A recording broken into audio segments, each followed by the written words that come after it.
Welcome back, guys. Today we're gonna start the new story, Hostages to Momus. So let's begin. I never get inside of the legitimate line of graft but once. But what time, as I say, I reversed the decision of the revised statuses and undertook a thing that I would have to apologize for even under the New Jersey trust laws. Me and Caligula Polk of Muskogee in the Creek Nation was down in the Mexican state of Tamaulipas, running a peripatetic lottery and Monte game. Now, selling lottery tickets is a government graft in Mexico, just like selling 48 cents worth of postage stamps for 49 cents is over here. So, Uncle Porfirio, he instructs the rurals to attend to our case. Rurals? They are a sort of country police, but don't draw any mental crayon portraits of the worthy constable with a thin star and a grey goatee. The rurals.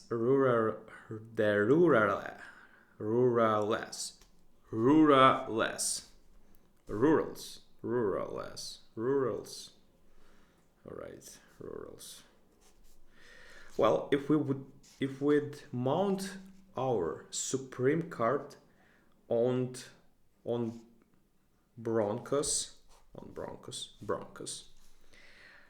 arm them with Winchester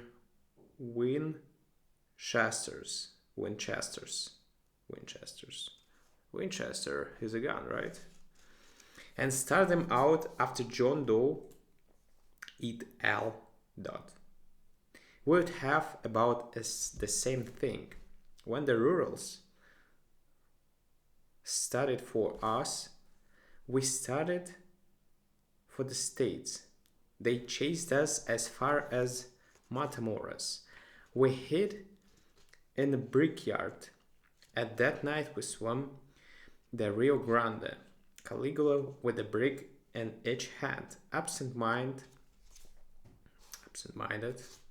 which he drops upon the soil of Texas, forgetting he had them. From there we emigrated to San Antonio and then over to New Orleans, where we took a rest. And in that town of the cotton bales and other adjuncts to female beauty, we made the acquaintance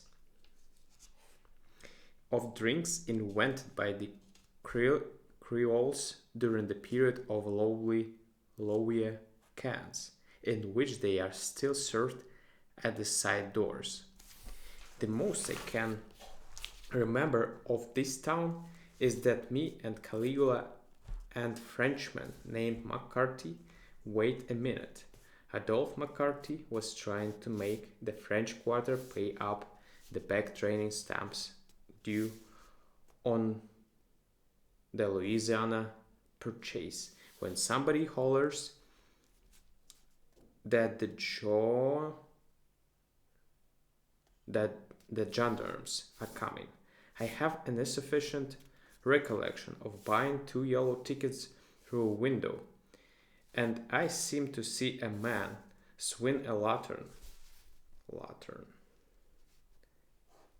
and say, "All aboard." I remembered no more except that the train butcher was carrying me and Caligula up with Augusta G. Evans, Works and Fix. When we become revised,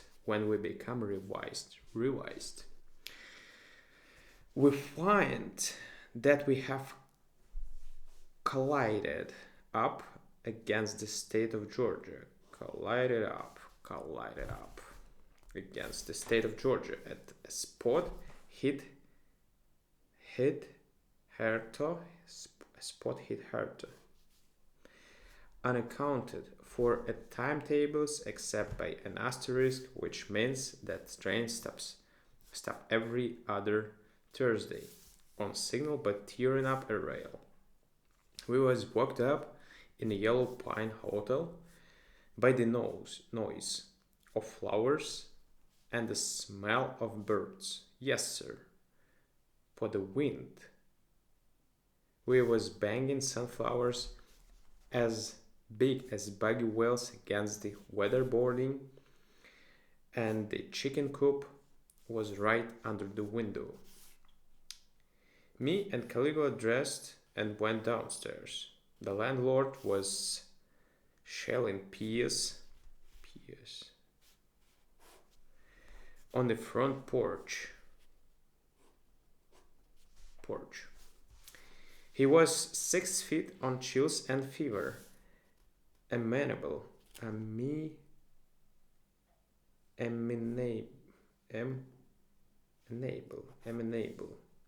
the exercise of his sentiments and features.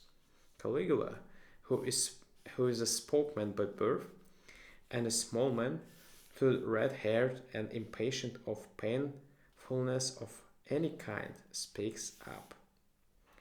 Partner, says he, good morning, and be darned to you. Would you mind telling us why we are at? We know the reason. We are aware, but can't exactly figure out on account on what place. Well, gentlemen, says the landlord, I reckon you're all would be inquiring this morning. You all dropped off at the 9:30 train here last night, and you was right tight. Yes, you was right smart.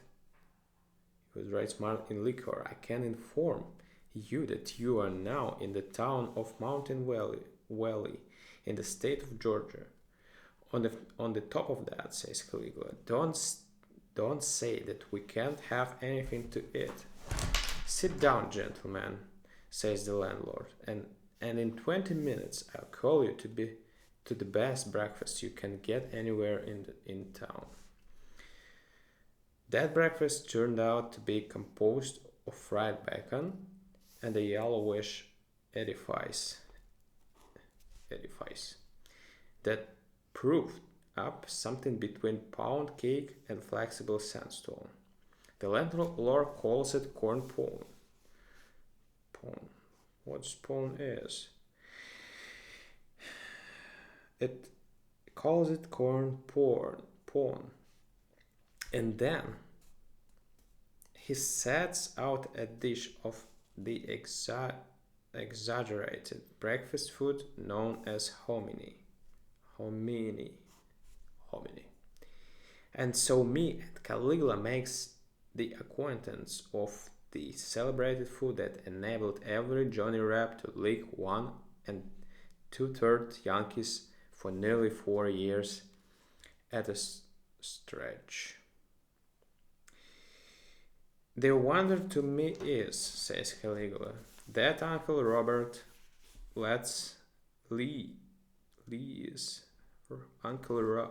Lee's boys didn't chase the Grant and Sherman outfit clear up into Hudson's Bay. It would have made me that mad to eat this truck they call mahogany. Hominy, I explains. Hominy. It is the staple food of this section. Then, says Caligula, they ought to keep it where it belongs. I thought this was a hotel and not a stable. Now, if we was in Muskogee at this St. Lucifer house, I'll show you some breakfast grub. Antelope steaks and fried liver to begin on, and venison,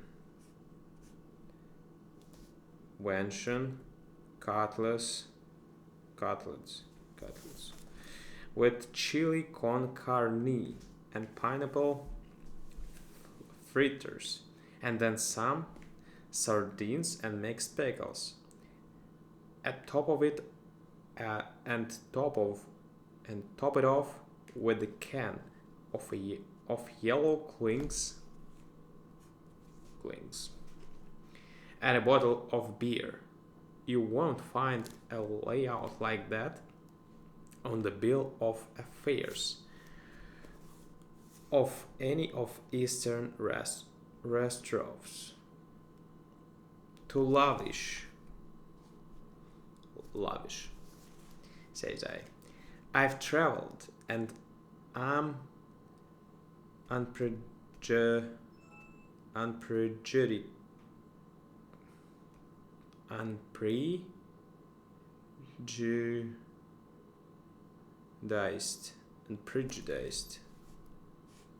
unprejudiced.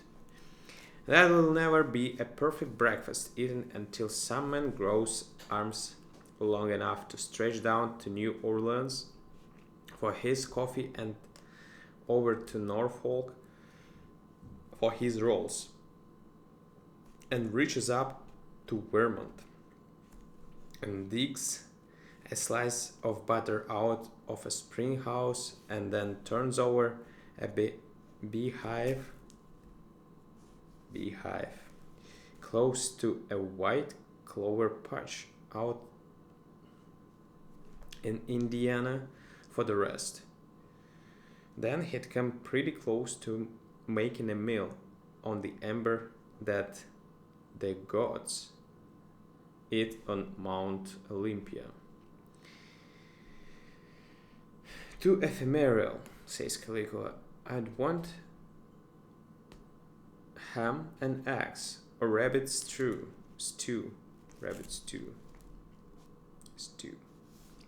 Anyhow, for a chaser. What do you consider the most edifying and casual in the way of a dinner? I've been infatuated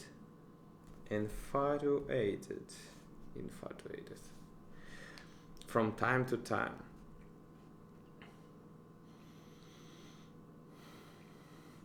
I answers with fancy ramifications of grubs such as terrapins, lobsters, redbirds, jambalaya, and canvas-covered ducks. But after all, there is nothing less displeasing to me than a beefsteak smothered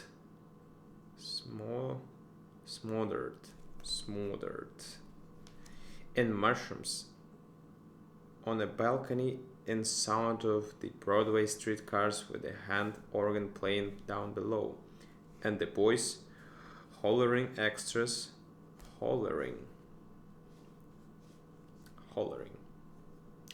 about the latest suicide. For the wine, give me a reasonable Ponty Kenny, and that's all except a demi-tasse. Well, says Caligula, I reckon in New York you get to be a connoisseur, and when you go around with the demi-tasse, you are naturally bound to buy them stylish grub. It's a great town for epicures, says I. Don't you'd soon fall into their ways if you was there. I heard it was, says Caligula, but I reckon I wouldn't. I can polish my fingernails all they need myself. Thank you guys for listening to me today and see you tomorrow on the next video. Bye. Thanks.